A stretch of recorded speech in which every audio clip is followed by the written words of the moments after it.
100.000 euros. Não se divorcie agora. Era um café na zona do Chiado, em Lisboa.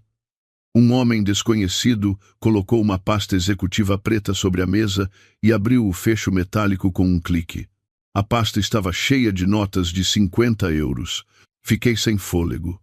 O meu nome é Sofia Almeida. Estávamos no 7º ano de casamento. Fazia 2 meses que tinha a certeza da infidelidade do meu marido. O meu coração batia forte. Este homem era o marido da mulher com quem o meu marido me traía. Éramos 2 pessoas traídas, sentadas uma em frente à outra. Os maços de dinheiro na pasta brilhavam sob a luz. Se divorciar agora, só vai prejudicar-se a si mesma. Agir emocionalmente sem provas só beneficia os culpados. Eram palavras frias, mas não erradas. Eram as mesmas palavras que tinha ouvido do meu advogado. A traição não é uma batalha de emoções, mas sim de provas. Uma reação precipitada é venenosa. Estamos na mesma situação. Fomos ambos traídos. Então, vamos acabar com isto como deve ser. Legalmente, perfeitamente. Os 100.000 euros à minha frente eram um negócio. Era uma preparação, não para vingança, mas para uma retribuição justa. Olhei novamente para a pasta executiva. Percebi que colapsar sob as emoções e reagir com frieza produzem resultados completamente diferentes. Estávamos no 7º ano de casamento. O meu marido, Ricardo Oliveira, era um homem honesto e calmo, chefe de departamento numa construtora de média dimensão. O meu nome é Sofia Almeida. Eu era uma tradutora independente de 35 anos, uma dona de casa comum que trabalhava em casa. Conhecemos-nos num encontro arranjado. No primeiro encontro, Ricardo era reservado, mas transmitia confiança. Não era extravagante, mas era honesto e cumpria as suas promessas. 1 ano de namoro. E depois, casamo-nos. Os meus pais também estavam satisfeitos. Tinham um emprego estável, uma personalidade honesta e uma boa família. No início do casamento, éramos felizes. Ricardo levantava-se pontualmente às 7 da manhã para ir trabalhar e voltava para casa à noite para jantarmos juntos. Aos fins de semana, íamos ao supermercado e, ocasionalmente, víamos um filme. Era comum, mas acreditávamos que era a felicidade. Pensava que as rotinas, sem nada de especial, estavam a construir a nossa vida. Ricardo não era de muitas palavras. Não falava muito sobre o trabalho e era desajeitado a expressar as suas emoções. Mas esse era o Ricardo. Um homem quieto que silenciosamente cuidava da família. Eu acreditava nisso. Era ele quem comprava flores no nosso aniversário de casamento e preparava o bolo no meu aniversário. A mudança começou no outono passado. Ricardo disse que as horas extraordinárias eram mais frequentes. Inicialmente não dei muita importância. Ele disse que era uma época de pico no setor da construção. Havia um grande projeto em andamento e o seu gerente não o deixava sair mais cedo. Eu compreendi. Pensei que o meu marido também estaria a passar por dificuldades. Mas, à hora de regresso, a casa começou a atrasar-se. Às 10 da noite tornaram-se 11, e a partir de certo dia passou a ser comum chegar depois da 1 da manhã. Quando ligava, ele dizia que estava em reunião e que ligaria mais tarde, mas nunca o fazia. As respostas às mensagens também ficaram mais lentas. Ele, que costumava responder imediatamente: "O projeto está na fase crítica. Aguenta só mais um pouco." O cansaço era visível no rosto de Ricardo enquanto ele dizia isso. Parecia não haver razão para suspeitar. Tinha olheiras e os ombros curvados. O meu papel como esposa era apenas preparar o jantar quente e esperar. Cheguei a deixar o jantar numa marmita térmica à porta. Mas, uma a uma, as coisas estranhas começaram a surgir. O fundo de ecrã do telemóvel de Ricardo mudou. Antes era a nossa foto de casamento, mas, de repente, mudou para uma foto de paisagem monocromática. Perguntei, e ele disse que apenas queria mudar. Parecia algo sem importância, mas o meu coração pesou. O tempo de banho também aumentou. Assim que chegava à casa, ia diretamente para a casa de banho e demorava mais de 30 minutos a sair. Ele, que costumava ter preguiça de tomar banho depois de um dia de trabalho. Depois do banho, cheirava a perfume. Ele, que nunca usava perfume antes. O seu estilo de vestir também mudou. Em vez das camisas velhas que usava há anos, começou a comprar roupas novas. O penteado também mudou. O cabelo, que era displicente, passou a ser arranjado num cabeleireiro, não num barbeiro. Cuidar da aparência não era mal. Mas, por que agora? Porque de repente, comecei a questionar. Aos fins de semana, começou a ir ao ginásio. No início dos seus 40 anos, começou a fazer exercício de repente, saindo de casa todos os sábados de manhã. Eu deveria estar feliz por ele cuidar da saúde, mas algo me pesava no coração. Ricardo saía vestido com roupa de ginásio e só voltava depois da hora de almoço, tomando banho novamente. Sinto-me muito melhor a fazer exercício, disse Ricardo.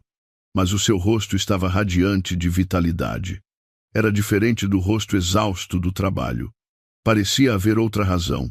Seria o instinto de esposa? A sensação de que algo estava errado persistia. As conversas diminuíram. Antes, depois do jantar, partilhávamos o dia. Mas agora, ele só olhava para o telemóvel, mesmo durante as refeições. Quando lhe perguntava em que estava a pensar, ele dizia que não era nada.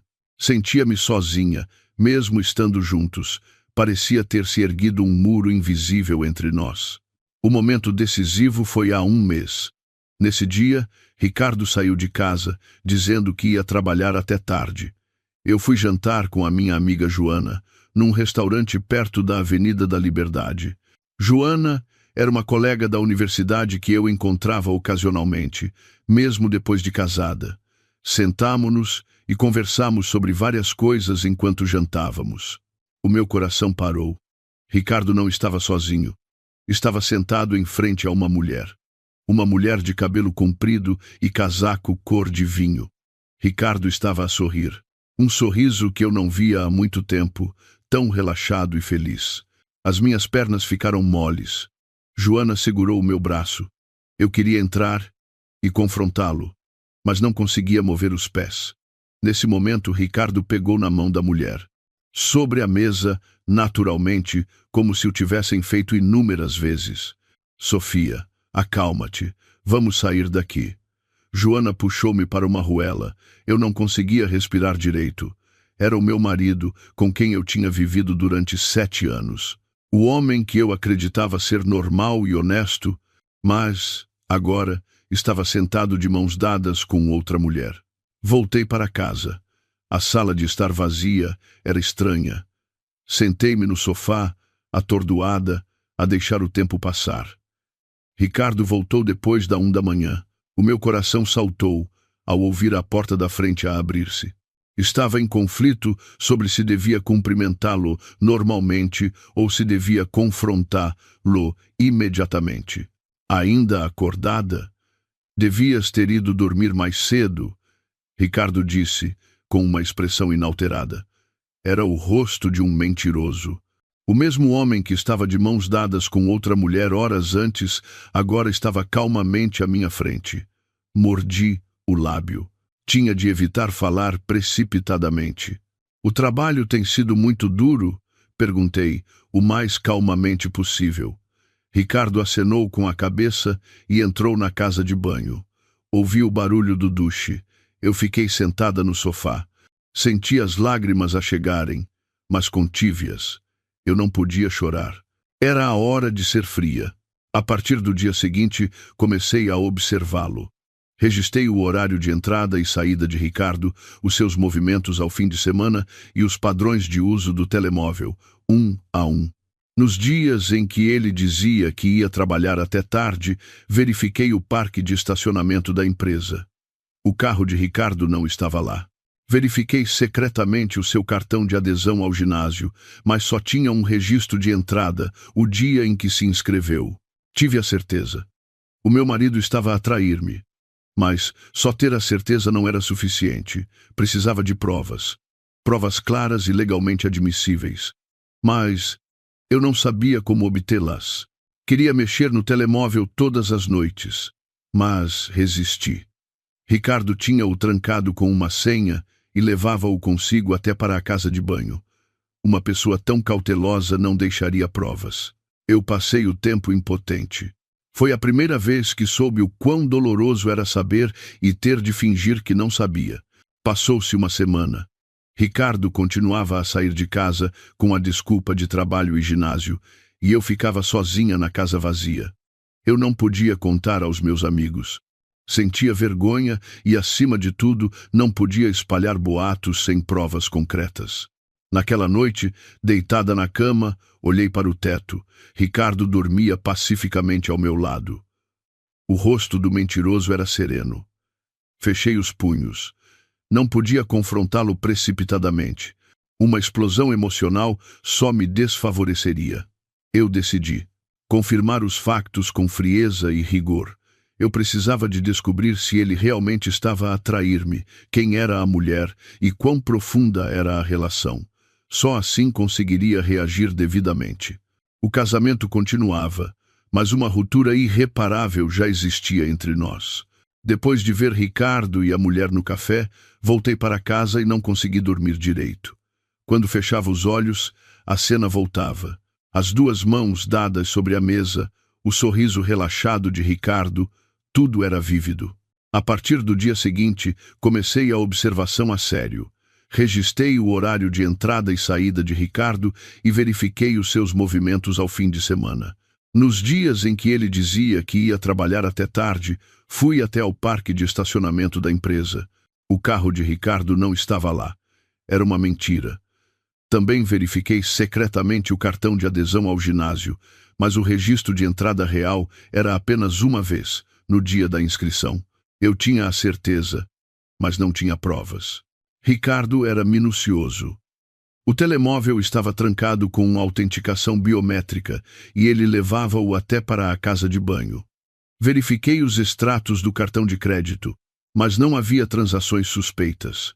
Estava claramente a usar dinheiro vivo. Examinei o carro de Ricardo, procurei debaixo do tapete do passageiro e abri o porta-luvas. Não havia nada. Estava limpo, tão limpo que era suspeito. Ricardo nunca foi de organizar o carro, mas agora estava impecável, sem um único recibo. Passei 2 semanas assim. A certeza só aumentava, mas não consegui encontrar uma única prova física clara. Pensei em contratar um detetive particular, mas o custo era alto e, acima de tudo, questionava se valia a pena. Eu já sabia. Sabia que o meu marido me estava a trair. Uma noite, Ricardo estava prestes a sair, dizendo que ia trabalhar até tarde novamente, e eu não conseguia aguentar. Abri a boca. Parece que tens entrado muito tarde. O trabalho é mesmo tanto assim? Ricardo parou por um momento, mas logo respondeu com uma expressão calma. O prazo do projeto é no próximo mês. Aguenta só mais um pouco. O rosto do mentiroso era sereno. Olhou-me diretamente nos olhos e mentiu. O meu coração desfez-se. Não consegui perguntar mais nada. Confrontá-lo sem provas só faria de mim uma esposa desconfiada. Pesquisei na internet. Traição, divórcio, compensação, provas. Procurei informações relacionadas a noite toda e percebi que a traição não é um problema de emoções, mas sim de lei. Por mais que tivéssemos certeza, sem provas, era inútil. Publiquei uma mensagem anônima no fórum de aconselhamento de um escritório de advogados. Expliquei a minha situação e pedi conselhos. Uma resposta chegou alguns dias depois. Era a fria realidade. Dizia que a suspeita não era suficiente. Eram necessárias provas objetivas e claras. Fotos, vídeos, gravações de voz, mensagens de texto. Eu decidi encontrar-me pessoalmente com um advogado. Liguei para um escritório de advogados que encontrei na pesquisa na internet. Marquei uma consulta. Seria 2 dias depois. No dia de ir ao escritório de advogados, as minhas mãos tremiam. Senti que, se o fizesse, seria o fim. O escritório de advogados, justiça e lei ficava no 8º andar de um prédio perto da Avenida da Liberdade. Era um escritório limpo. Passei pela recepção e entrei na sala de consultas. O Dr. Pedro Costa, especialista em divórcios, recebeu-me. Era um homem de cerca de 40 anos. Como posso ajudá-la? Com a voz trêmula, expliquei a situação. A mudança do meu marido, a cena que tinha testemunhado e o facto de não conseguir encontrar provas. O Dr. Costa ouviu em silêncio, fazendo anotações. Quando acabei a minha história, ele disse calmamente: "A certeza é que, no estado atual, o litígio é difícil. O tribunal não aceita apenas suspeitas e circunstâncias." Era a resposta que eu esperava, mas ao ouvi-la diretamente, senti-me a desmoronar. O Dr. Costa continuou: "A coisa mais importante no litígio de traição são as provas evidentes. São necessárias fotos ou vídeos de entrada em hotéis, mensagens ou chats que comprovem uma relação íntima, ou gravações. No mínimo, é preciso comprovar encontros contínuos." Ele virou o laptop e mostrou-me jurisprudência, explicando. Disse que apenas fotos juntos não eram suficientes. O contacto físico ou a demonstração de afeto tinham de ser claramente visíveis. A cena do café, que eu tinha visto, era difícil de ser aceite como prova. "Então, o que devo fazer?" perguntei. O Dr. Costa pensou por um momento e respondeu com cautela: "Se não deseja o divórcio imediatamente, é melhor ganhar tempo e obter as provas. Se confrontar o seu marido precipitadamente ou levantar o problema, ele ficará mais cauteloso." Senti o aperto no peito. Ele estava a dizer que eu devia saber, mas fingir que não sabia.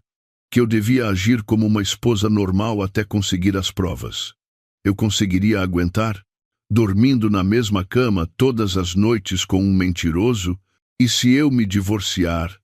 Sem provas. O Dr. Costa respondeu friamente: "Se o divórcio por mútuo consentimento não for possível, terá de ser um divórcio litigioso.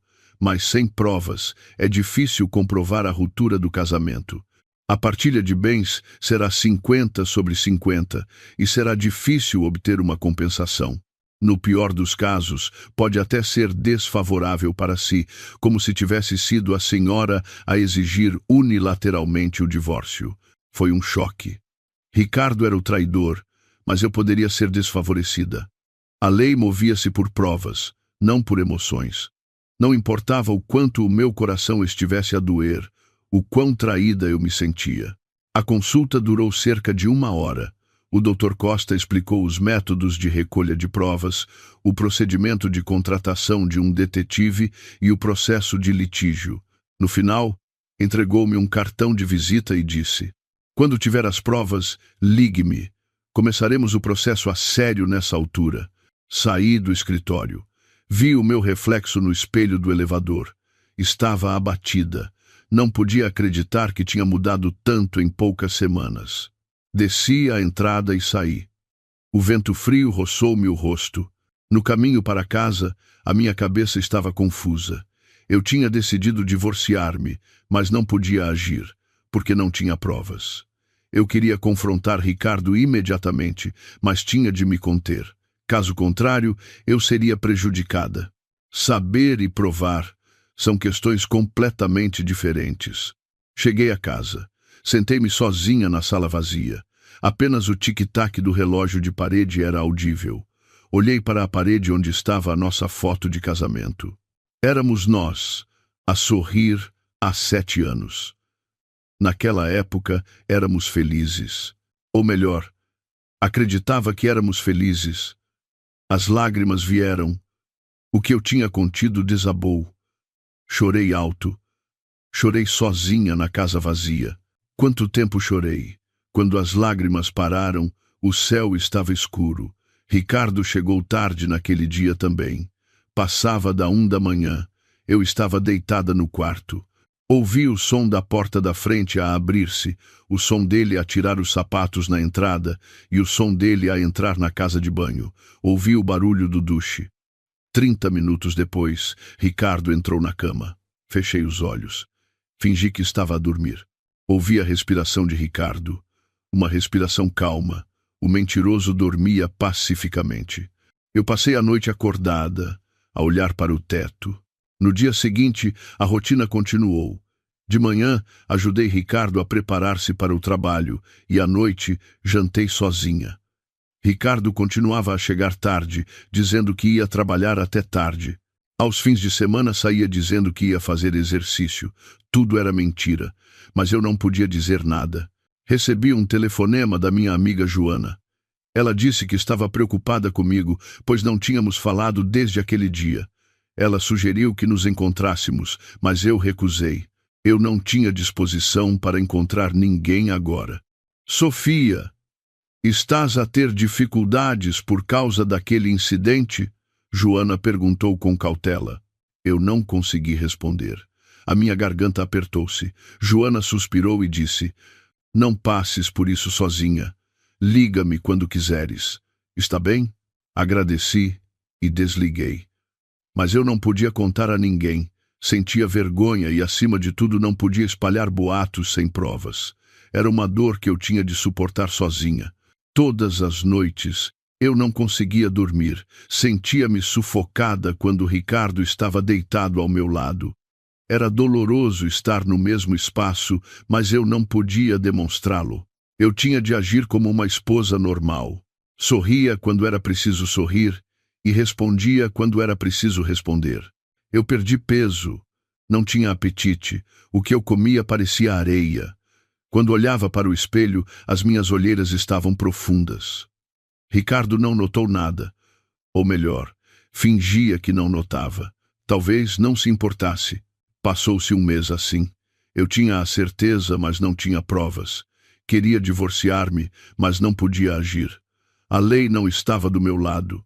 Uma esposa sem provas era mais desfavorecida do que um marido traidor. Eu estava confusa. Não sabia o que fazer. Deitada na cama, olhei para o teto. Ricardo dormia pacificamente ao meu lado. Eu estava a desmoronar psicologicamente. Era uma dor demasiado pesada para suportar sozinha. Mas eu tinha de aguentar. Tinha de aguentar até que a verdade viesse à tona. Era uma terça-feira à tarde normal. Ricardo tinha ido trabalhar e eu estava em casa a fazer o meu trabalho de tradução.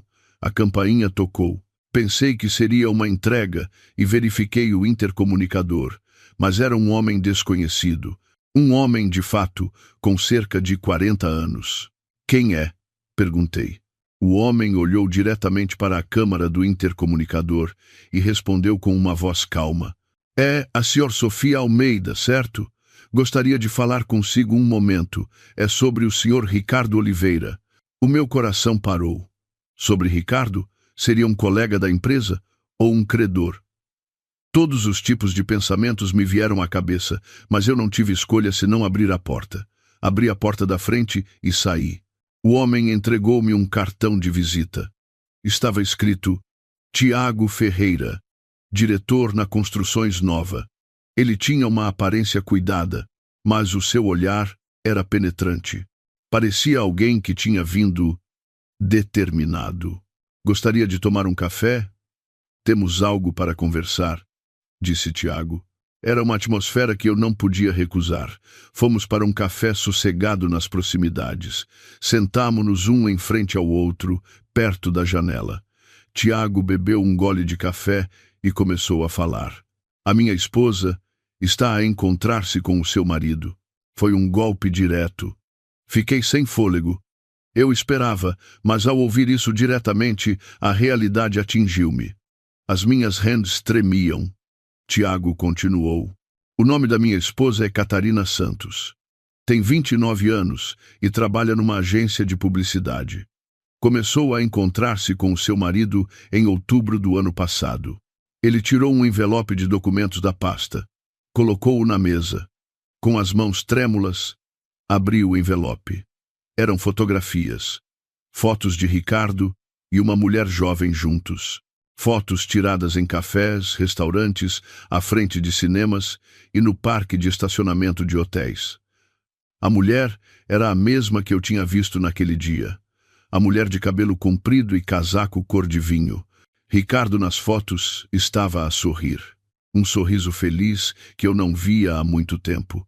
O meu coração desfez-se. Reuni provas durante 6 meses. Contratei um detetive e segui-os eu mesmo. A voz de Tiago era calma, mas a raiva e a dor contidas eram perceptíveis. Estávamos na mesma situação. 2 pessoas traídas pelos seus cônjuges. Mais fotos surgiram. Fotos deles a andar de mãos dadas, a beijarem-se no carro, a entrarem na entrada de um hotel. Eram provas evidentes. A prova que eu tanto procurava estava agora à minha frente. Eu comecei a suspeitar em setembro passado. A minha esposa começou a trabalhar até tarde frequentemente, disse Tiago. Era exatamente a minha situação.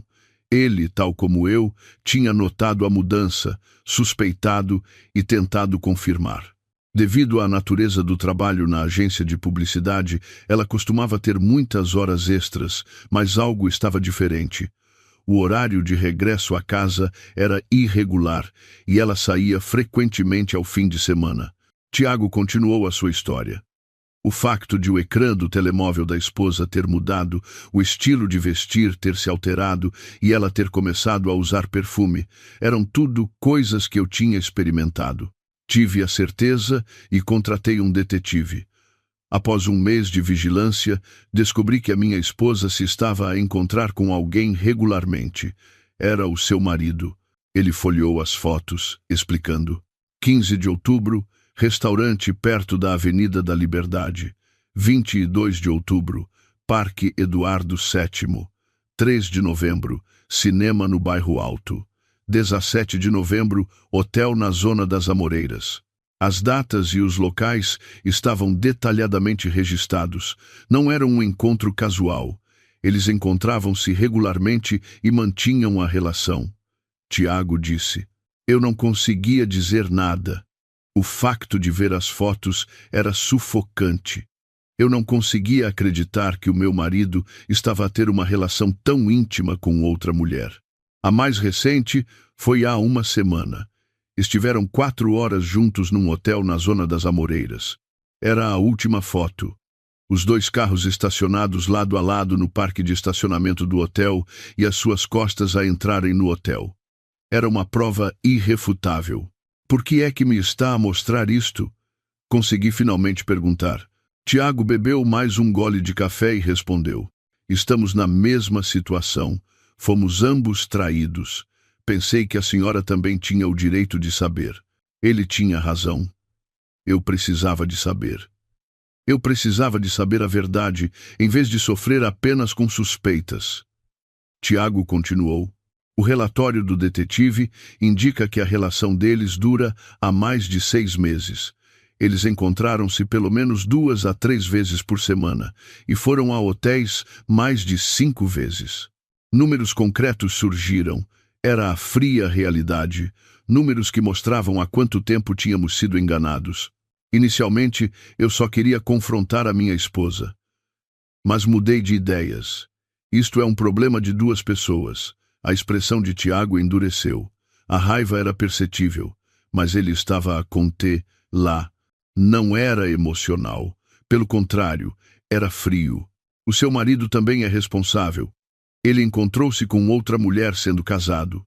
A minha esposa também traiu, sendo casada. Ele estava certo. Ricardo e Catarina ambos erraram. Pessoas casadas que se envolveram com outros. Eu e Tiago éramos as vítimas. A senhora sabia? Tiago perguntou. Eu acenei com a cabeça. Vi-os por acaso há um mês, juntos num café. Depois disso tentei confirmar, mas não consegui encontrar provas. Tiago acenou com a cabeça, compreensivo. Eu também. Inicialmente sofri sozinho. Eu suspeitava, mas não tinha a certeza e não tinha provas para confrontá-los. Por isso contratei um profissional. O custo de contratar um detetive não deve ter sido pequeno. Mas, para Tiago, valia a pena. Para saber a verdade e para responder legalmente. Vou fotocopiar estas provas para si. A senhora também vai precisar delas, disse Tiago. Eu estava agradecida. Ele era um estranho, mas estando na mesma situação, estava a tentar ajudar. Eu também precisava destas provas. Eram exatamente as provas evidentes que o advogado me tinha dito. Também tenho o relatório original do detetive. Está organizado por datas, com informações de localização e hora. Ele tirou o telemóvel e mostrou-me o ficheiro. Era um registro de encontros organizado numa folha de cálculo. Mais de 30 encontros de outubro até agora estavam densamente registrados. Era sistemático. Era material suficiente para ser aceito em tribunal. A senhora também consultou um advogado? Tiago perguntou. Eu acenei com a cabeça. Fui há um mês. Disseram-me que precisava de provas. Tiago sorriu amargamente. É verdade. A lei move-se por provas, não por emoções. Não importa o quão certo se esteja, se não se conseguir provar, é inútil. Ficamos em silêncio por um momento. Era um momento para digerir a nossa dor individual.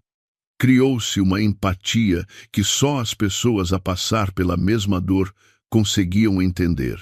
Para ser honesta, inicialmente fiquei zangada. Com o seu marido? Tiago perguntou. Eu compreendi. Eu também estava zangada com Catarina. Pensei, a mulher que seduziu o meu marido. Mas, ao pensar melhor, a minha esposa era igual. Encontrou-se com um homem casado. Ambos erraram. Estava certo. Ricardo e Catarina, ambos erraram. A culpa não era apenas de uma pessoa. Foi uma relação que ambos criaram e ambos traíram as suas famílias. O que planeia fazer? Tiago perguntou. Pensei por um longo tempo e respondi. Vou divorciar-me. Agora tenho a certeza. Tiago também acenou com a cabeça.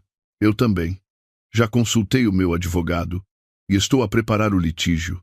Olhámo-nos. Éramos vítimas na mesma situação. Pessoas que foram traídas pelos seus cônjuges e sofreram sozinhas. Agora, não estávamos sozinhos. Era reconfortante saber que havia alguém que compreendia a mesma dor. Vou dar-lhe o meu contacto. Ligue-me sempre que precisar de algo. Tiago tirou outro cartão de visita. Tinha o seu número de telemóvel pessoal. Eu também lhe dei o meu número. Saímos do café. Tiago afastou-se no seu carro e eu fiquei ali. Nas minhas mãos estavam as fotos das provas. Agora eu também tinha provas. Provas evidentes e irrefutáveis. No caminho para casa, uma mistura de emoções surgiu. Tristeza, raiva, traição e, estranhamente, alívio. Porque agora estava claro. Eu não precisava mais de suspeitar ou de procurar provas. Cheguei a casa. Sentei-me no sofá da sala e olhei para as fotos novamente. Ricardo e Catarina a sorrir juntos, de mãos dadas, a beijarem-se, tudo era vívido. Agora eu sabia. Eu sabia com quem o meu marido se estava a encontrar, há quanto tempo e como. Tirei o telemóvel. Procurei o cartão de visita do Dr. Pedro Costa. Iria ligar, mas parei. Ainda não. Eu precisava de mais tempo para pensar. Tinha as provas, mas agora tinha de tomar a verdadeira decisão. Olhei pela janela. O sol estava a pôr-se. Foi um longo dia. De manhã, eu estava sozinha, mas, à noite, ganhei um aliado, um homem na mesma situação, Tiago Ferreira. Já não estávamos sozinhos. Éramos pessoas que tinham passado pela mesma dor e enfrentado a mesma verdade. Passaram-se 3 dias desde que me encontrei com Tiago. Eu olhei repetidamente para as fotos e os documentos que tinha recebido. Sempre que o fazia, doía-me o coração, mas ao mesmo tempo ficava mais claro. Eu não precisava mais de suspeitar, porque tinha as provas. Peguei no telemóvel para ligar ao Dr. Pedro Costa, mas parei mesmo antes de discar o número. Algo não estava certo. Estava confusa se devia iniciar o processo de divórcio imediatamente ou se devia esperar mais um pouco. Nessa altura, recebi uma chamada de Tiago. Ele sugeriu que nos encontrássemos. Disse que tinha algo para falar. A sua voz era séria. Parecia ser algo importante.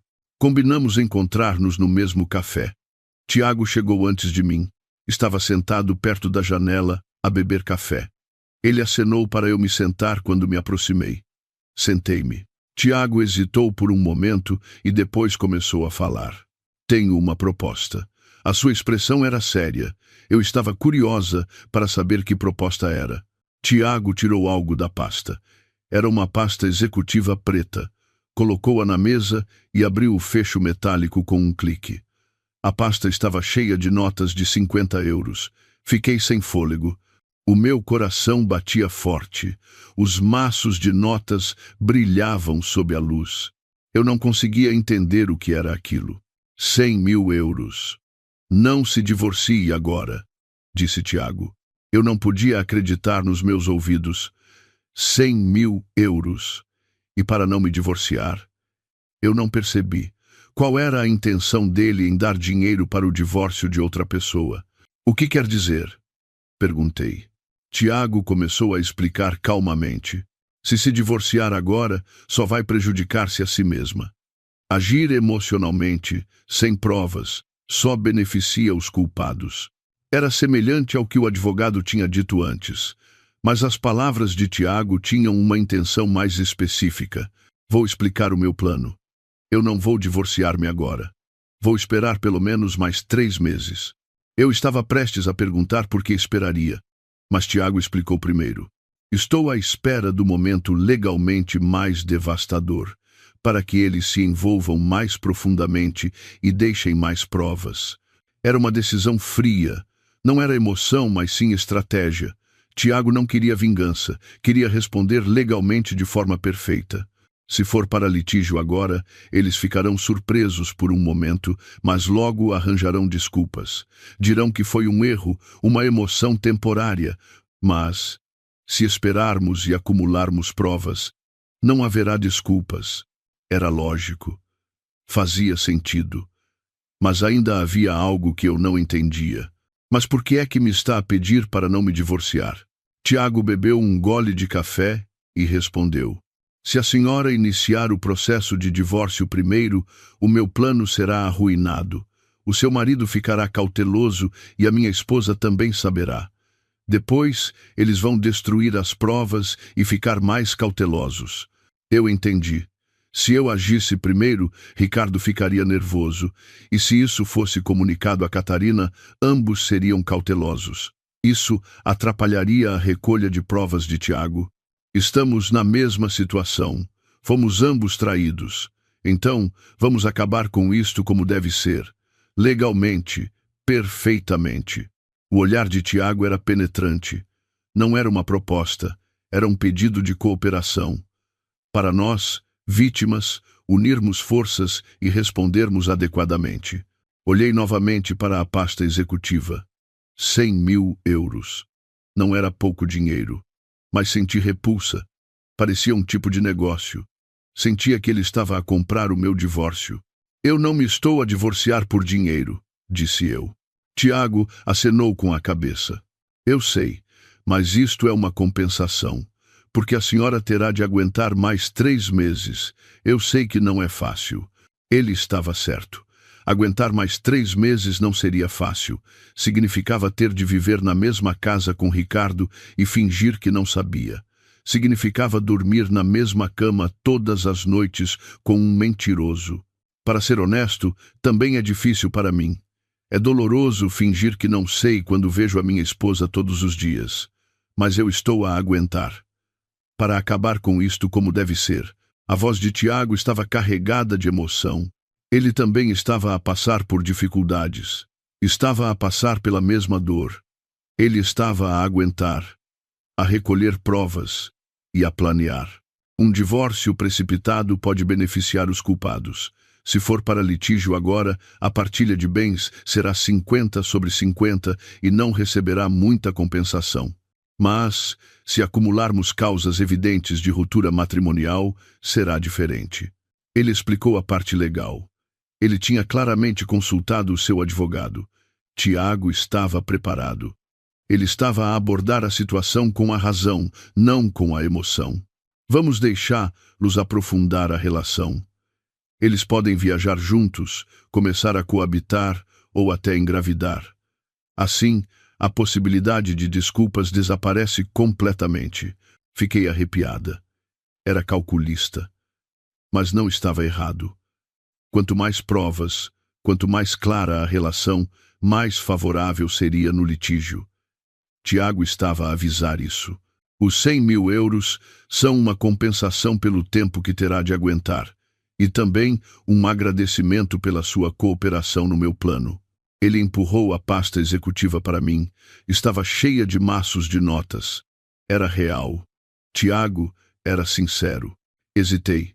Devo aceitar? Será isto correto? Mas, ao pensar melhor, Tiago tinha razão. Se eu me divorciasse agora, a preparação seria insuficiente. Eu tinha provas, mas precisava de algo mais sólido. Se eu recusar, o seu plano será arruinado? Tiago acenou com a cabeça. É verdade. Se o seu marido souber, isso será comunicado à minha esposa. Depois, eles vão interromper a relação imediatamente ou, pelo menos, ficar cautelosos. A recolha de provas torna-se difícil. Eu entendi. Estávamos ligados. Assim como Ricardo e Catarina eram um casal, eu e Tiago estávamos no mesmo barco. A ação de uma pessoa afetaria a outra. Então, o que fará daqui a 3 meses? Perguntei. Tiago respondeu claramente. Iniciaremos o litígio simultaneamente. No mesmo dia, à mesma hora, ambos iniciaremos o processo de divórcio e o litígio de compensação contra a amante, o amante. Assim, eles serão apanhados sem tempo para reagir. Era estratégico. Ele era como um militar, alguém que planeia e se prepara para tudo, alguém que coloca a razão acima da emoção. Eu já consultei o meu advogado e a preparação para o litígio está quase concluída. A senhora também deve escolher o seu advogado e preparar-se em silêncio. Ele explicou passo a passo. Parecia que estava a explicar um plano de negócios, mas isto não era um negócio.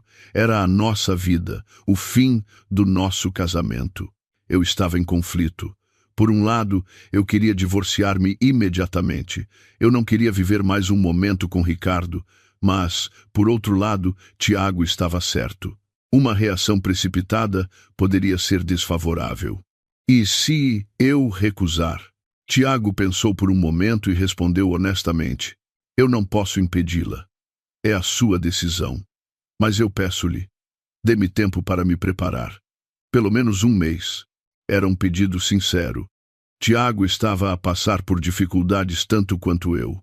O quanto ele deve ter sofrido a recolher provas e a planear. O seu tempo podia ser arruinado por uma única escolha minha. Eu decidi. Decidi aceitar a proposta de Tiago. A razão não era o dinheiro. Era porque eu queria acabar com isto como deve ser.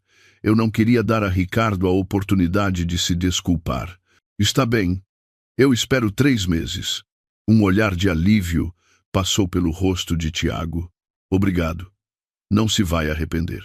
Ele empurrou a pasta executiva completamente para mim. Eu aceitei. Estava pesada. Não era o peso do dinheiro, mas o peso da decisão. Agora, eu tinha de aguentar mais 3 meses. Agindo como uma esposa normal ao lado de Ricardo. Uma coisa que lhe peço. Nunca demonstre nada ao seu marido. Tem de agir normalmente, Tiago advertiu. Eu acenei com a cabeça. Eu sabia. Eu tinha de atuar. Eu tinha de fingir que não sabia de nada. Eu também. Vou agir como um marido que não sabe de nada à frente da minha esposa, para que eles nunca suspeitem. Olhámo-nos. Senti-me como cúmplices. Mas não estávamos a planear algo mau. Estávamos a preparar uma resposta justa, a fazer com que os traidores assumissem a responsabilidade. Vamos minimizar o contacto. Ligarei apenas quando for necessário e com cautela, disse Tiago. Eu entendi. O contacto frequente podia levantar suspeitas. Ricardo podia ver o meu telemóvel e Catarina podia verificar o telemóvel de Tiago. Se houver informações importantes, eu avisarei. Se a senhora descobrir algo, também partilhe. Tiago propôs. Era uma sugestão para partilhar informações. Para nos informarmos sobre os movimentos de Ricardo, o horário de Catarina e os seus encontros. Mas não tente segui-los ou verificar pessoalmente. Não podemos ser apanhados. Significava que tínhamos de ser cautelosos. Não podíamos agir emocionalmente. Tínhamos de agir com frieza e estrategicamente. Saímos do café. Tiago afastou-se primeiro no seu carro. Eu fiquei ali, com a pasta executiva na mão.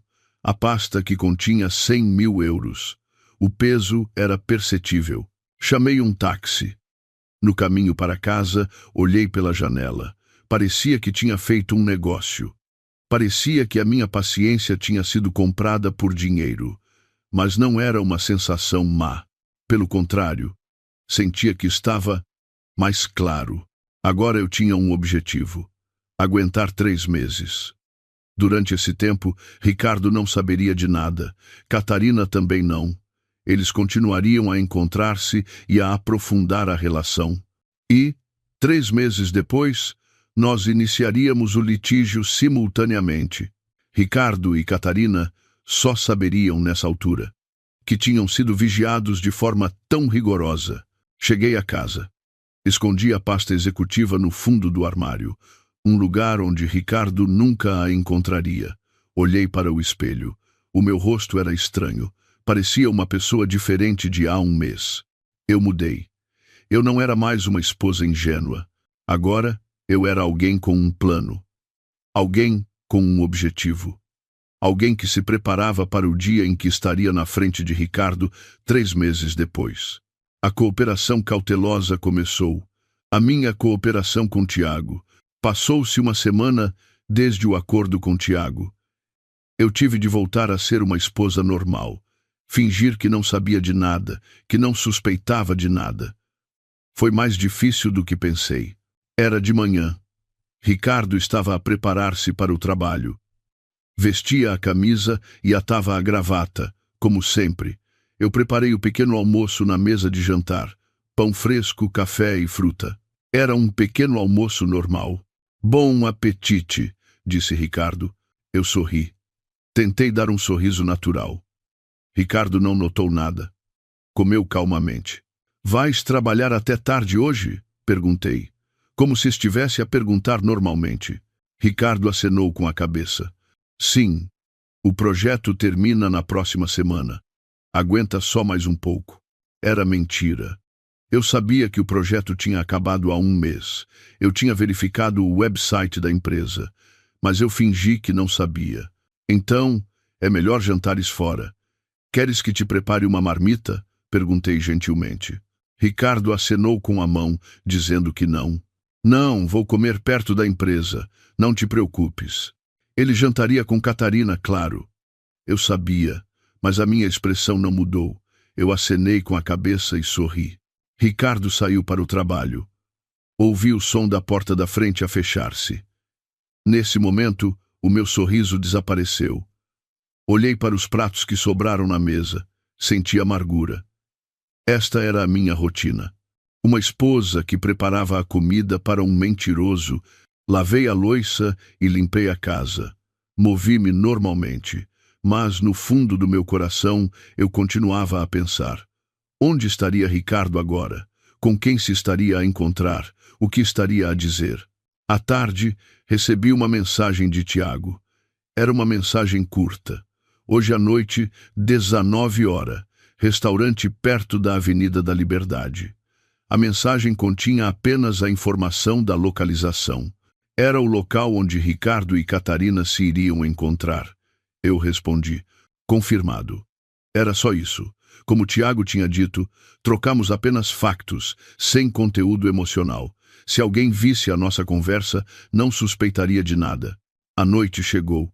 Jantei sozinha. Liguei a televisão, mas não consegui prestar atenção. Olhei para o relógio. A esta hora, Ricardo estaria sentado em frente a Catarina. Estariam a conversar e a rir. Olhei para o telemóvel. Recebi outra mensagem de Tiago. Era uma foto. Uma foto tirada através da janela do restaurante. Ricardo e Catarina estavam sentados. Estavam a beber vinho. O meu coração doeu. Eu sabia, mas ver era diferente. Era mais vívido ao ver com os meus próprios olhos. Mas eu aguentei. Suprimi as emoções. Esta era a hora de recolher provas. Na manhã seguinte, foi a mesma coisa. Preparei o pequeno almoço para Ricardo e despedi-o para o trabalho. Agi como uma esposa normal. Ricardo parecia cada vez mais à vontade. A sua guarda estava a baixar. Ele pensava que a sua esposa não suspeitava de nada. Era fim de semana. Ricardo saiu, dizendo que ia ao ginásio. Eu sabia que era mentira, mas deixei-o ir. Cheguei a dizer-lhe para se divertir. Ricardo saiu de casa com um humor leve. Ele pensava que a sua esposa não suspeitava de nada. Enviei uma mensagem a Tiago. Saída do marido 10h30. Enviei apenas a informação simples. Ele respondeu. Saída da esposa 10. Significava que eles se iriam encontrar. A tarde chegou. Recebi um contacto de Tiago. Desta vez, foi um telefonema.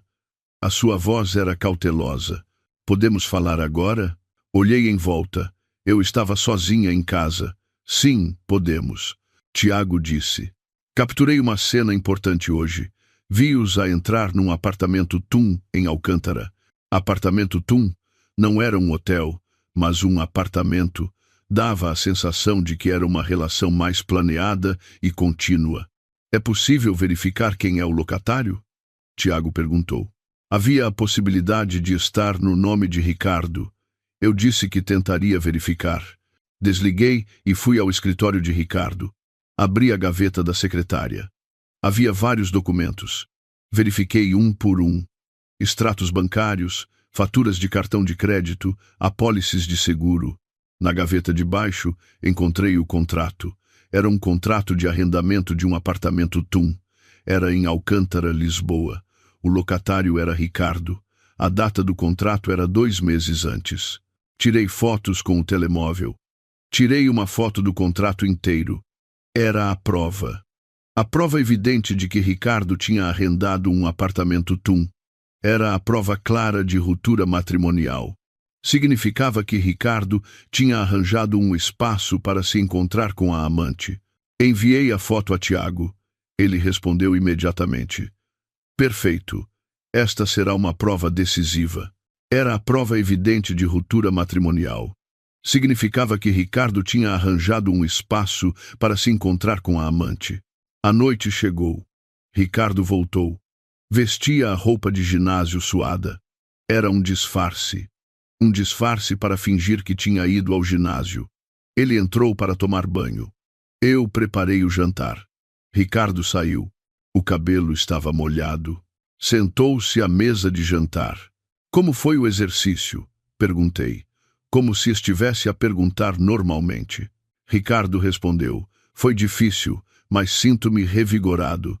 Sinto-me um pouco mais leve. Ele continuou a mentir. Eu acenei com a cabeça. Sorri, como se acreditasse. Ricardo jantou com uma expressão aliviada.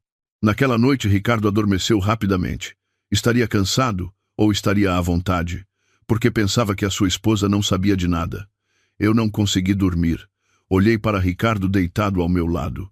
Era o homem com quem eu tinha vivido durante 7 anos. Agora, era alguém que se tornaria um estranho. Daqui a 3 meses, ele seria um estranho. A semana seguinte correu da mesma forma. Na segunda-feira, Ricardo chegou tarde, dizendo que ia trabalhar até tarde, e na quarta-feira chegou de madrugada, dizendo que ia a um jantar de empresa. Tudo era mentira. Eu sabia, com as informações que tinha recebido de Tiago. Tiago continuava a enviar informações. Eram mensagens que continham apenas data, hora e local. 23 de novembro, 19 horas. Apartamento TUM em Alcântara. 25 de novembro, 13 horas. Parque Eduardo VII. Era assim. Eu também partilhava informações. Informei-o sobre o horário de Ricardo. Viagem de negócios do marido 28 e 29 de novembro, Algarve. Tiago respondeu. Viagem da esposa, mesma data, mesma região. Significava que eles tinham ido juntos. As provas acumulavam-se. Fotos, registros de datas, informações de localização, até o contrato de arrendamento, tudo foi recolhido. Eram provas objetivas e evidentes. Eram documentos irrefutáveis. Passou-se um mês. Eu habituei-me a fingir que estava tudo normal. De manhã, despedia Ricardo para o trabalho e à noite jantava sozinha. Aos fins de semana, passávamos o tempo separados. Exteriormente, éramos um casal normal, mas por dentro era diferente. Eu sabia. Sabia das mentiras de Ricardo, da sua relação com Catarina, da existência do apartamento Tum. Sabia de tudo. E Tiago também sabia. Estávamos a recolher provas juntos. Recebi um telefonema de Tiago. Era a hora do jantar. Ricardo tinha saído, dizendo que ia trabalhar até tarde. Tenho uma proposta, disse Tiago.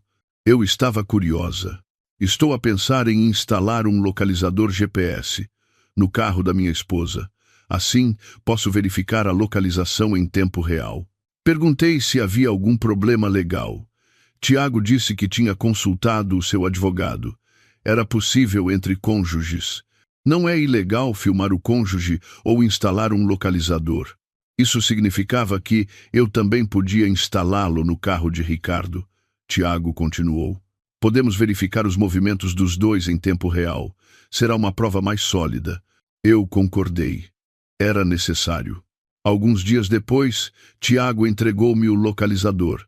Era um pequeno dispositivo, fácil de instalar. Depois de Ricardo sair para o trabalho, fui ao parque de estacionamento. Coloquei o localizador por baixo do carro de Ricardo. Era um tipo magnético. Instalei-o num local discreto. A partir desse dia, eu podia ver os movimentos de Ricardo em tempo real. Podia verificar na aplicação do telemóvel. A empresa, restaurantes, o apartamento Tum, hotéis, todos os seus movimentos eram registrados. Tiago também instalou um localizador no carro de Catarina. Recebíamos alertas sempre que a localização dos dois carros se sobrepunha. Significava que estavam juntos. Os dados acumulavam-se. Os encontros eram registrados por data e hora. Enviei os documentos ao meu advogado. Enviei por e-mail ao Dr. Pedro Costa. Fotos, cópia do contrato de arrendamento, registros de GPS. Enviei tudo. Recebi uma resposta alguns dias depois. Excelentes provas. Isto é mais do que suficiente para ganhar o litígio. Eram as palavras do advogado. Fiquei aliviada. Eu tinha a certeza de que estava a preparar-me devidamente. Passaram-se 2 meses. Ricardo estava cada vez mais ousado. O número de vezes que ia trabalhar até tarde aumentou e ele saía frequentemente ao fim de semana. A sua guarda tinha baixado completamente. Ele pensava que a sua esposa não suspeitava de nada. Uma noite, Ricardo disse: "Vou ter de ir em viagem de negócios para o Algarve na próxima semana. 3 dias e 2 noites. Algarve não seria uma viagem de negócios, mas sim de lazer." Eu respondi sem mudar a minha expressão: "Claro, tem cuidado na viagem." Ricardo mostrou-se agradecido. Ele pensou que eu era uma esposa gentil. Uma esposa que o deixava ir sem suspeitar de nada. Eu informei: "Tiago, o horário de Ricardo para o Algarve." Ele respondeu imediatamente: "Esposa também. Algarve, mesma data." Era certo. Eles iriam juntos. "Isto vai ser o golpe final." Tiago enviou por mensagem. Ele estava certo. Passar 3 dias e 2 noites juntos no Algarve era uma causa evidente de ruptura matrimonial. Não seriam necessárias mais provas. Eu verifiquei continuamente durante a viagem ao Algarve. Verifiquei a localização pelo GPS. Os carros de Ricardo e Catarina estavam numa empresa de aluguer de carros no Algarve, o mesmo sítio. Significava que tinham alugado um carro juntos. A localização do hotel também foi confirmada. Era um resort perto de Portimão. Tiago confirmou com o hotel. Havia uma reserva para um quarto duplo. Fotos também foram obtidas. Tiago viajou para o Algarve. Ele seguiu-os ele mesmo. Tirou fotos de Ricardo e Catarina a passear juntos, a jantar e na entrada do hotel. Ricardo voltou. Na noite em que ele regressou do Algarve. Ele deu-me um presente, uns pastéis de nata, dizendo que os tinha comprado. Eu aceitei com um sorriso. Correu bem a viagem de negócios? Perguntei.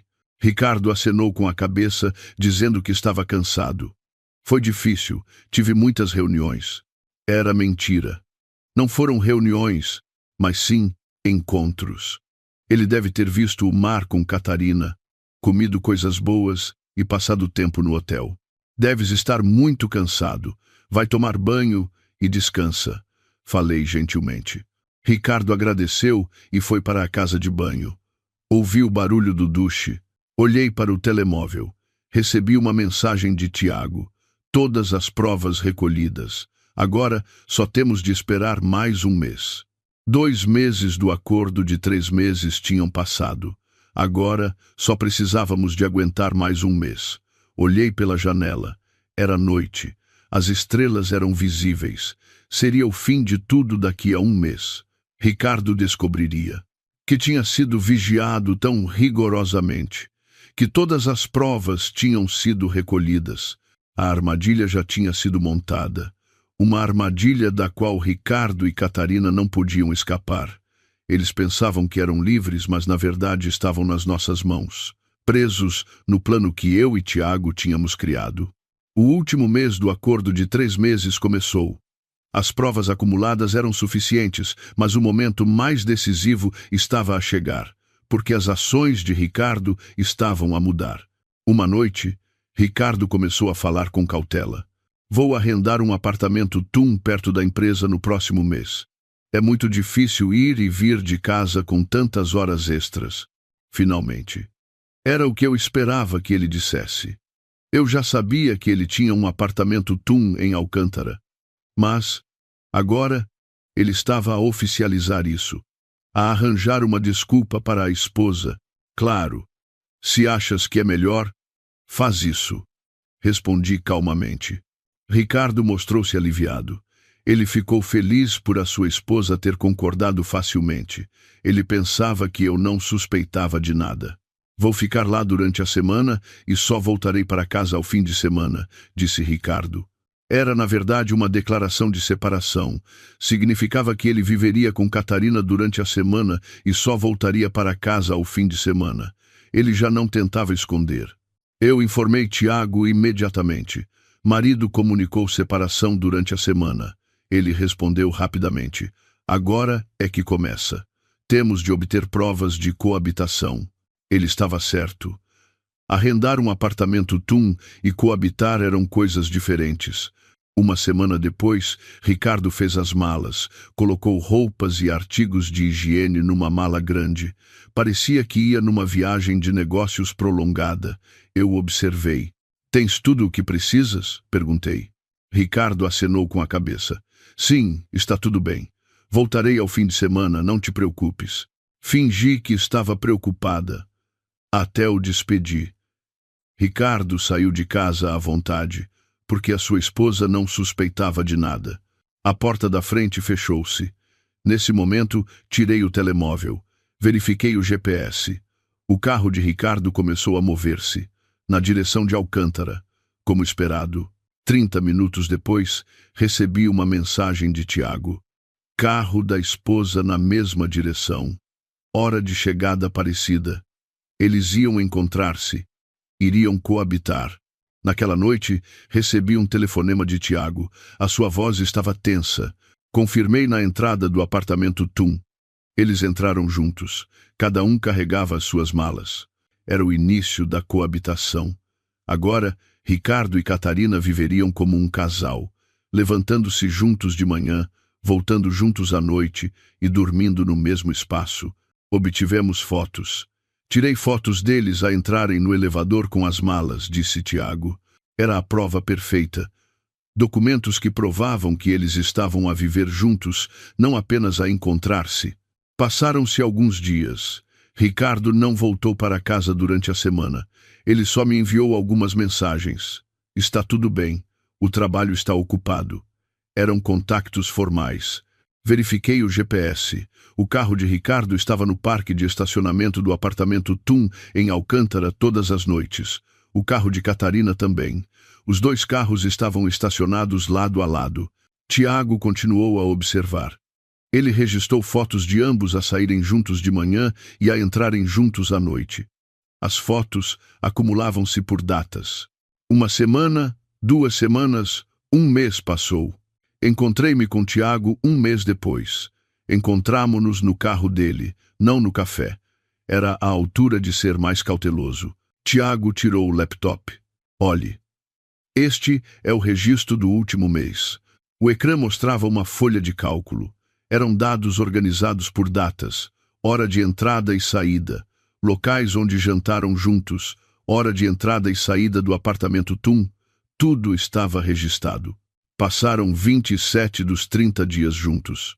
É coabitação evidente, disse Tiago. Ele estava certo. Agora não havia desculpas. Não era apenas um erro ou uma emoção temporária. Era uma relação planeada e contínua. Ele abriu o próximo ficheiro. Eram fotos. Dezenas de fotos organizadas numa pasta. Fotos deles a sair para o trabalho, a voltar para casa, a fazer compras no supermercado, a passear juntos. Isto é decisivo. Ele ampliou uma foto. Uma foto tirada da varanda do apartamento Tum. Ricardo e Catarina estavam juntos. Estavam a beber café e a conversar. Era de manhã. Eles tinham acordado juntos no mesmo espaço. A mais. Tiago abriu outro ficheiro. Eram registros financeiros. Os extratos do cartão de crédito de Ricardo. Como é que conseguiu isto? Perguntei, surpreendida. Tiago explicou. Pedi formalmente através do meu advogado. Os registros de transações financeiras do cônjuge podem ser consultados. Olhei para o ecrã e vi os detalhes. Supermercados perto de Alcântara, compras de eletrodomésticos, transações de artigos domésticos, eram padrões de consumo de pessoas que coabitavam. Também compraram móveis. Cama, sofá, mesa de jantar, disse Tiago. Eles tinham montado uma casa de recém-casados. Não era uma residência temporária, mas uma casa para viver a sério. O extrato do cartão da minha esposa é semelhante. Ela comprou utensílios de cozinha, roupas de cama, artigos de decoração. Eles tinham decorado a casa juntos. Tinham comprado as coisas, pagando cada um a sua parte. Haveria prova mais evidente de coabitação do que esta? E também obtive isto. Tiago abriu outro ficheiro. Era um vídeo de vigilância da entrada do apartamento Tum. Como conseguiu isto? Perguntei, admirada. Tiago respondeu calmamente.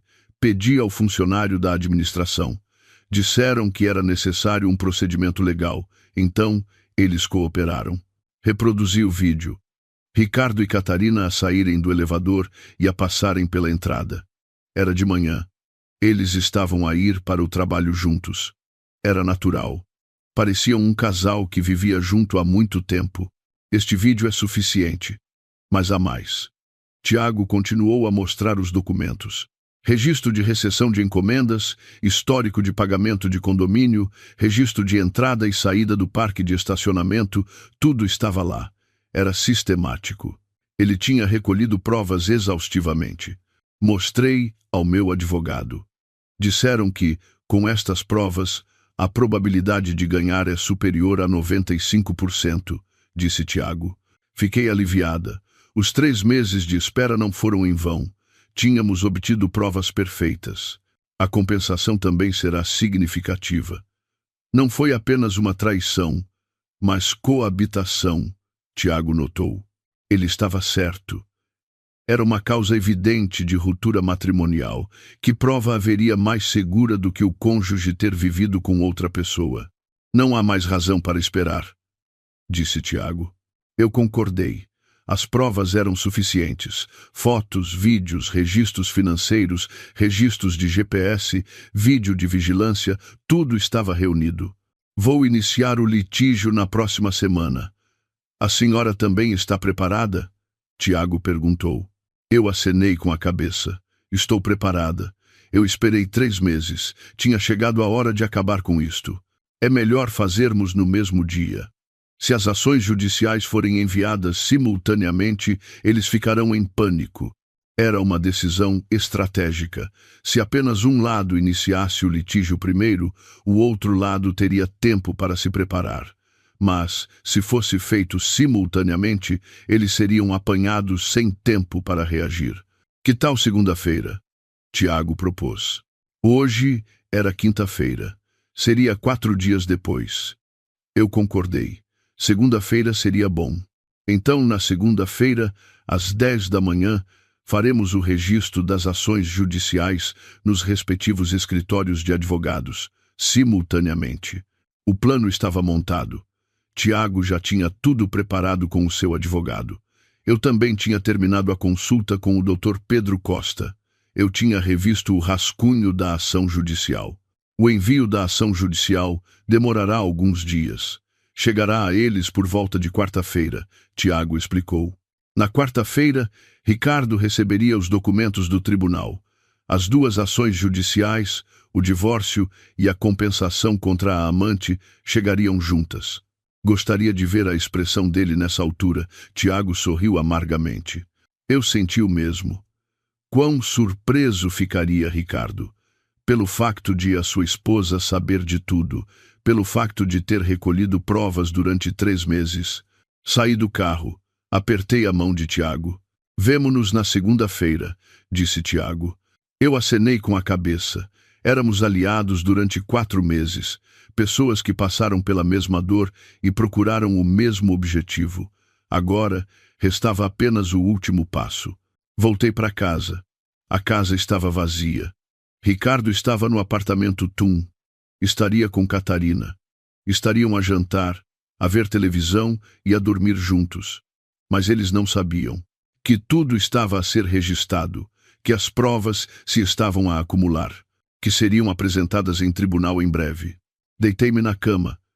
Estava sozinha. Dormi sozinha durante 3 meses. Inicialmente foi difícil, mas agora habituei-me.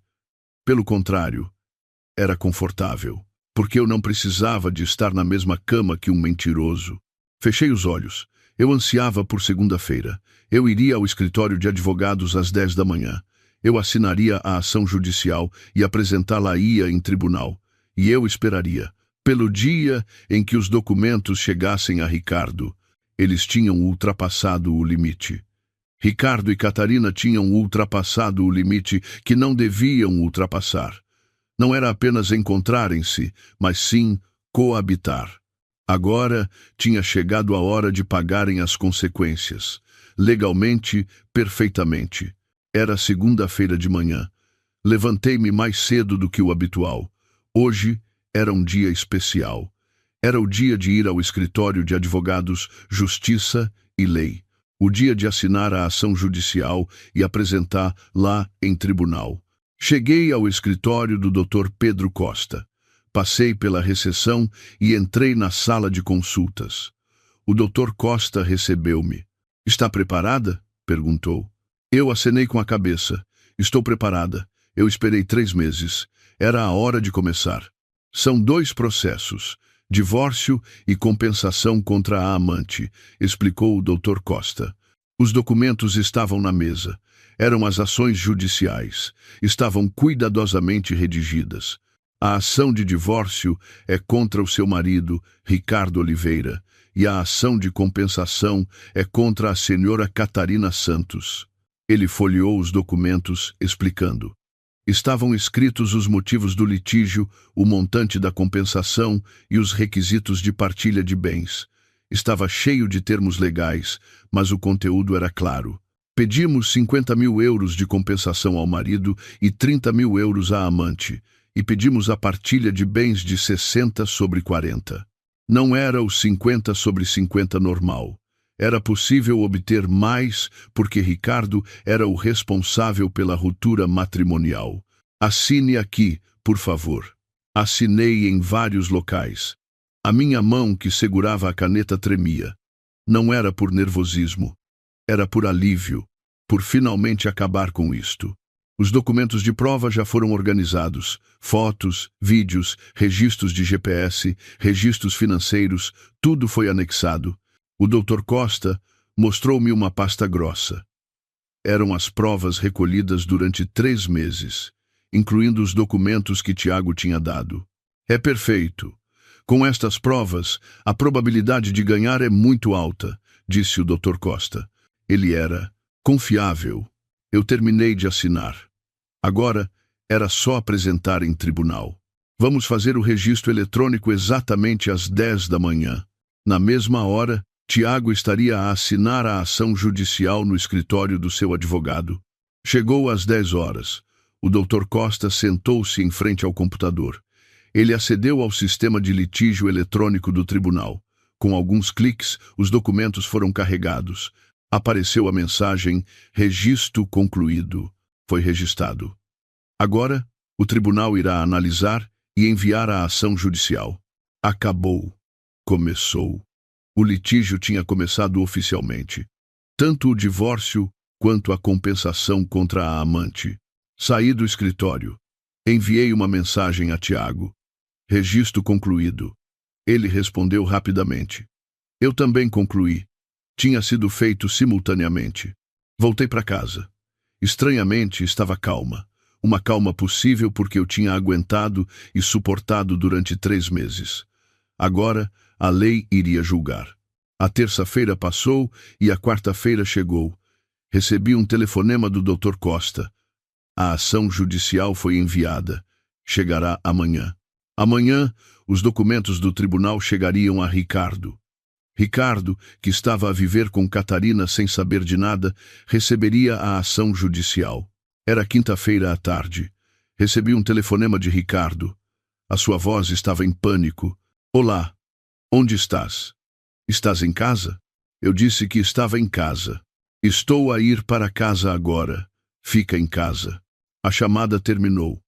A sua voz estava a tremer. Ele tinha recebido a ação judicial. Finalmente, ele sabia. 30 minutos depois, a porta da frente abriu-se.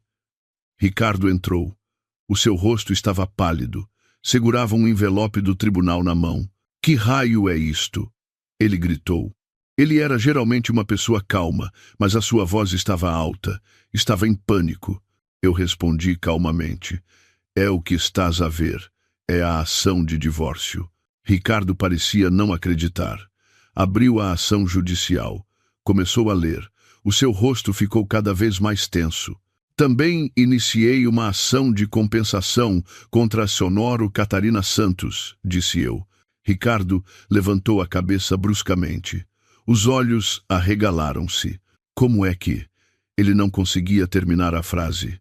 Ele não conseguia entender como eu sabia quem era Catarina, como eu tinha recolhido as provas. Eu sabia há 3 meses. Eu sabia com quem te estavas a encontrar, onde estavas a viver, sabia de tudo. Ricardo sentou-se, caiu no sofá. A ação judicial escapou-lhe das mãos. Também tenho fotos. E vídeos, registros de GPS, registros financeiros, vídeo de vigilância, tudo foi recolhido, disse eu, uma a uma. O rosto de Ricardo ficou cada vez mais pálido. Ele sabia que não podia desculpar-se. O marido de Catarina também sabe. Ele também iniciou um litígio hoje.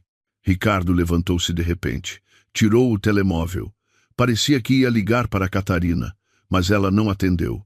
Ele ligou mais algumas vezes, mas não atendeu. Ela não está a atender. Provavelmente está a confrontar o marido agora, disse eu. Tiago também estaria a confrontar Catarina hoje, com a ação judicial. Ricardo sentou-se novamente. Cobriu a cabeça com as mãos. Estava a aceitar a realidade. Estava a perceber que tinha sido completamente apanhado, que todas as provas tinham sido obtidas. Desde quando sabias? Perguntou ele. A sua voz era baixa, uma voz sem energia. Desde há 3 meses. Desde o dia em que te vi no café na Avenida da Liberdade. Ricardo parecia lembrar-se daquele dia. A sua expressão endureceu. Desde então, registrei tudo. As tuas mentiras, os vossos encontros, o arrendamento do apartamento Tum, a viagem ao Algarve, a coabitação, tudo. Ricardo não conseguiu dizer nada. Não tinha nada para dizer. Por que é que fizeste isso? Perguntei. Eu estava realmente curiosa. Por que é que o homem com quem eu tinha vivido durante 7 anos tinha escolhido outra pessoa?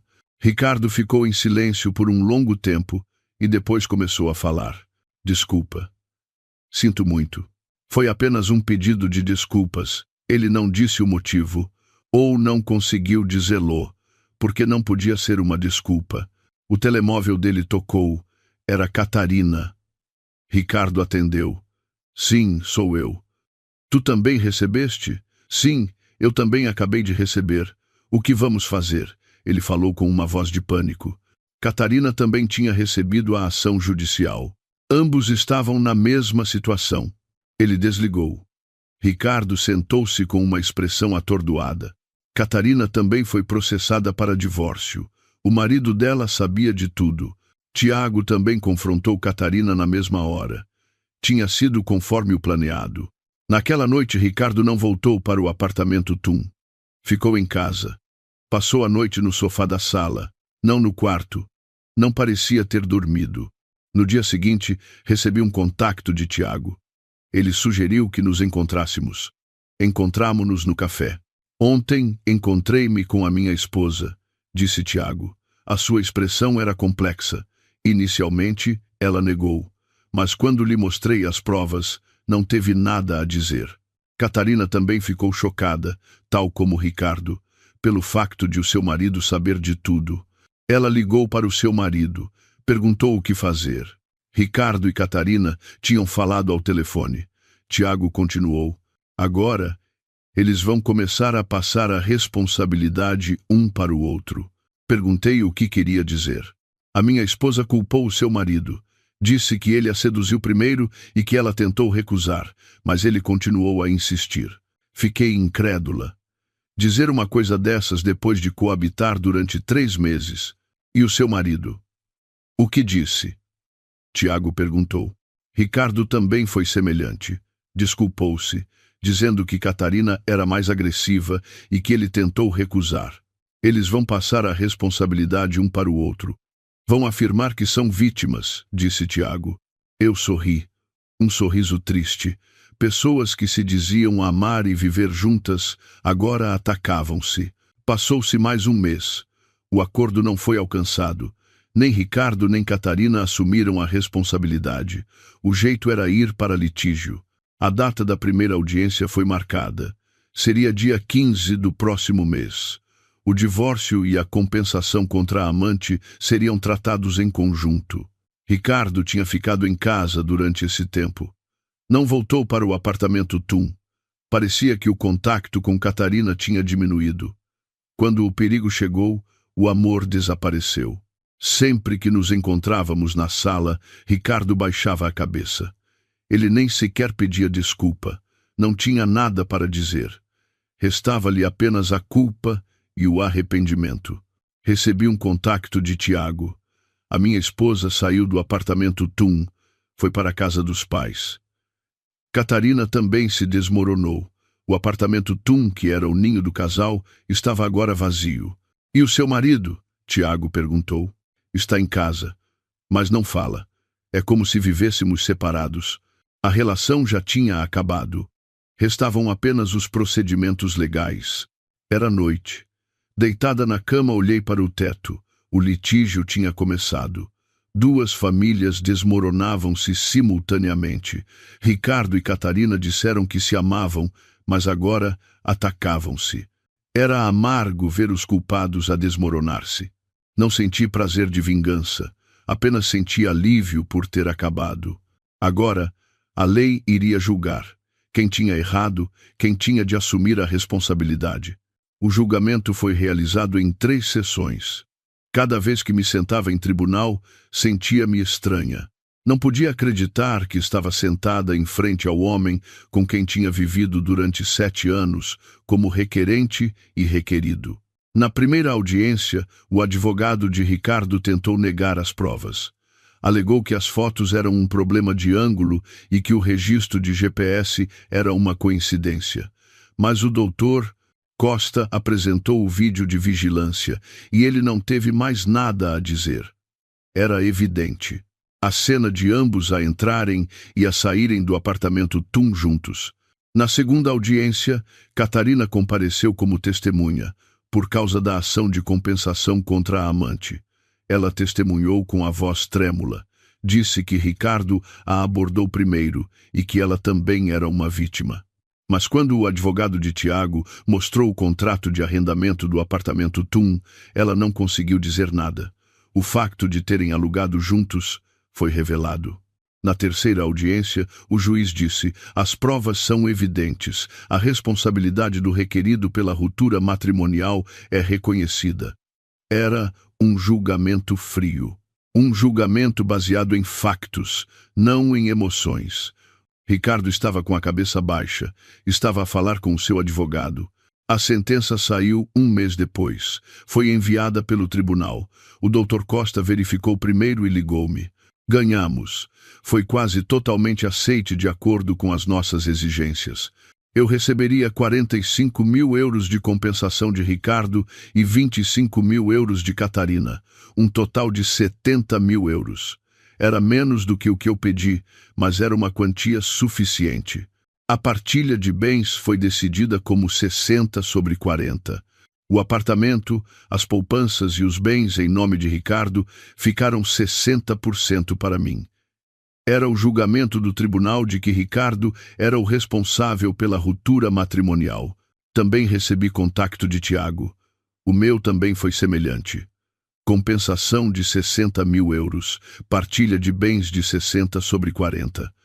A voz de Tiago era calma. Não era alegre nem triste. Apenas senti o alívio de ter acabado.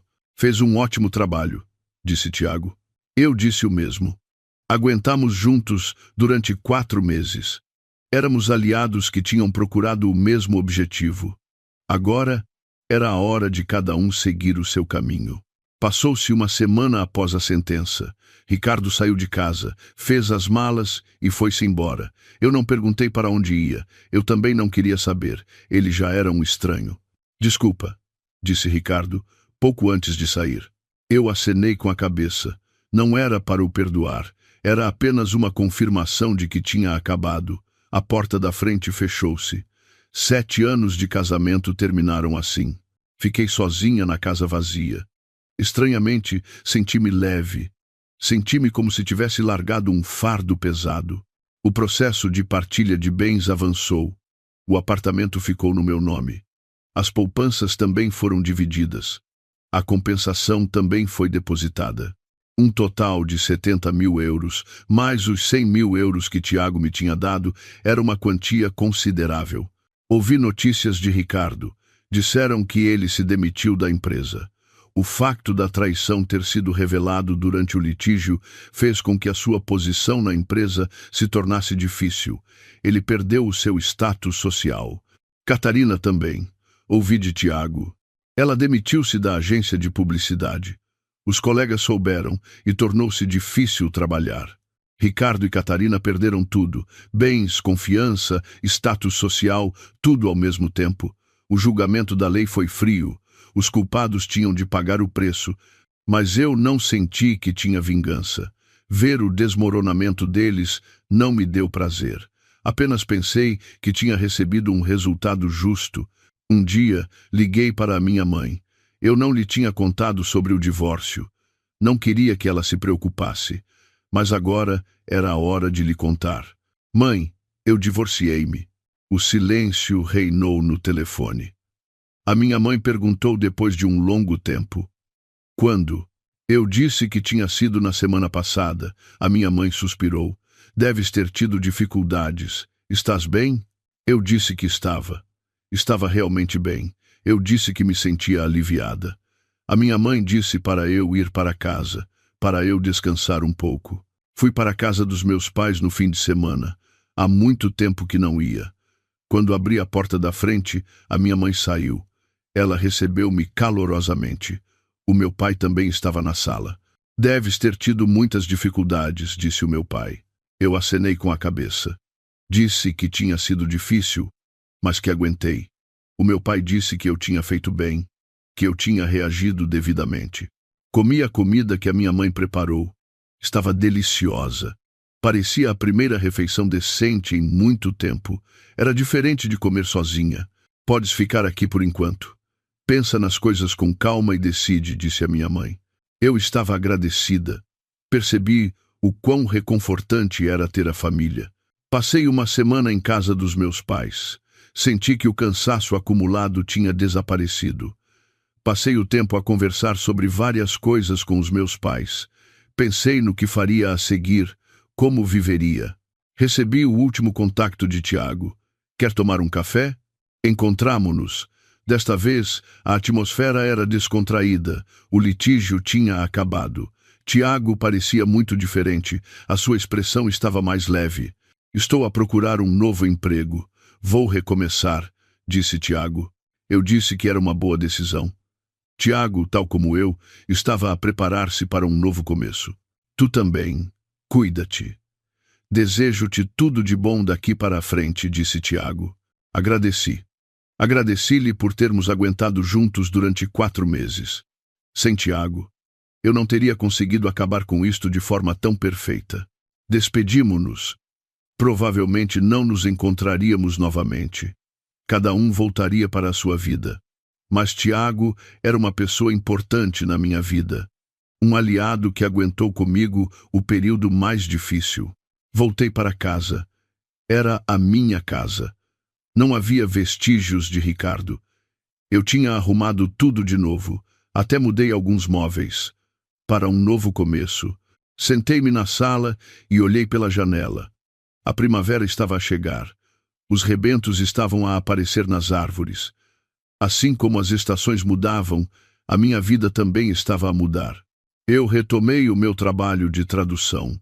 O trabalho que tinha negligenciado durante 4 meses. Liguei para os clientes. Disse que podia voltar a trabalhar. Eles receberam-me bem. Eu gostava de trabalhar. Porque podia concentrar-me em algo. Eu podia não pensar no passado. Podia preparar-me para o futuro. Um dia, recebi um telefonema da minha amiga Joana. Há muito tempo que não falávamos. Sofia, como tens estado? Eu contei-lhe o que tinha acontecido. O divórcio, o processo de litígio, a sentença, tudo. Joana ouviu em silêncio. Fizeste bem, reagiste devidamente, disse Joana. Fui confortada. Tive a certeza de que a minha escolha tinha sido a correta. Agora podes recomeçar. Tu ainda és jovem. Virão dias bons, disse Joana. Ela estava certa. Eu tinha 35 anos. Ainda era jovem. Eu podia recomeçar. Passou-se um mês. A rotina estabeleceu-se. Levantava-me de manhã, fazia o meu trabalho de tradução e ia fazer exercício à noite. Aos fins de semana, encontrava-me com amigos.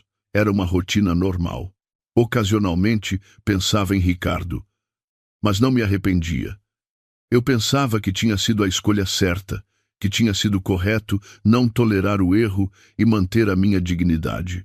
A vingança tinha acabado. Não, não era vingança. Era uma resposta justa. Eu tinha feito o que era legal e moralmente correto. Não foi uma vitória emocional, mas o resultado de ter mantido a minha dignidade. Era uma noite. Saí para a varanda e olhei para o céu.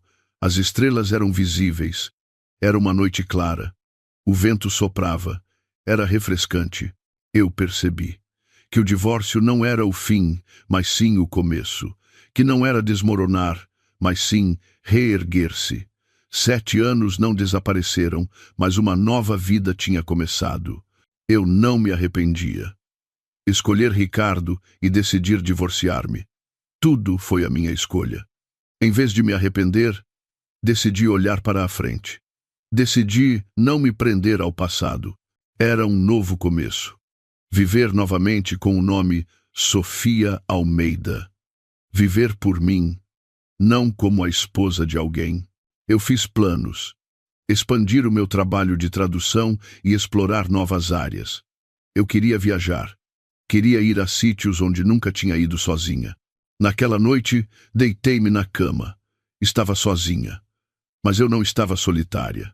Pelo contrário, estava calma, porque eu podia ter o meu espaço e o meu tempo. Fechei os olhos. Eu ansiava pelo dia seguinte. Um novo dia, uma nova possibilidade, esperava por mim. Foi uma retribuição silenciosa, mas segura. O culpado pagou o preço, e quem aguentou manteve a sua dignidade. Agora restava apenas um novo começo. Não arrependimento, mas sim esperança. Não o fim, mas sim o começo. O momento em que a nova vida de Sofia Almeida começou. Desejo sinceramente que todos os que leem estas histórias sejam saudáveis e felizes.